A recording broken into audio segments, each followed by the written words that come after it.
মানে কয় কেজি কাটতে মনে জালো দাও 12 কেজি 13 কেজি দাদা। সম্মানিত মাছ চাষি ভাই ও বন্ধুরা, আপনাদেরকে দেখাচ্ছি আমাদের দেশের দেশীয় মাছ, দেশি লাল শিং মাছের পোনা।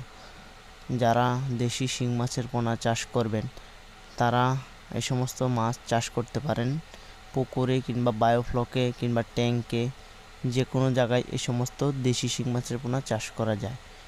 যাদের জন্য বায়োফ্লকের চাষ করবেন তাদের জন্য হচ্ছে প্রতি লিটারে 1 পিস পোনা দিতে পারেন, আর যারা পুকুর নিয়ে চাষ করেন তাদের জন্য হচ্ছে প্রতি শতাংশে 800 থেকে 1000 পিস পোনা আপনারা আপনাদের পুকুরে ছাড়তে পারেন। আর এই সমস্ত শিং মাছ 5 থেকে 6 মাসের ভিতরেই কেজি আসবে আপনাদের 25টা থেকে 20টা। ভালো কোয়ালিটির খাবার এদেরকে খাওয়াইতে হবে। আর যে পুকুরটায় নিয়ে চাষ করবেন সেই পুকুরটা ভালো করে শুকায় নেবেন, শুকানোর পর 3 থেকে 4 দিন রোদ লাগাবেন, রোদ লাগানোর পর চুন মারবেন, লবণ মারবেন, তারপর ভালো করে মোটর সেলো মেশিন দিয়ে পানি ঢোকাবেন। পানি ঢোকানোর পর 3 থেকে 4 দিন পরে আপনারা পোনা মজুত করবেন।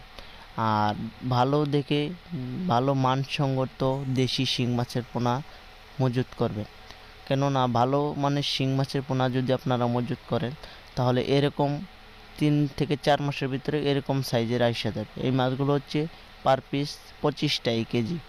যদি আপনারা দেশি শিং মাছের পোনা চাষ করেন তাহলে মাছ চাষি ভাই বন্ধুরা আপনারা এই সমস্ত মাছ আমাদের কাছ থেকে ক্রয় করতে পারবেন। আর এই সমস্ত মাছ চাষ করতে চাইলে প্রতি শতাংশে 800 থেকে 1000 পিস। আর আমাদের এই ভিডিওটি আপনাদের মাঝে ভালো লাগলে লাইক করবেন, কমেন্ট করবেন, আপনাদের মূল্যবান মতামত জানাবেন। ভালো লাগলে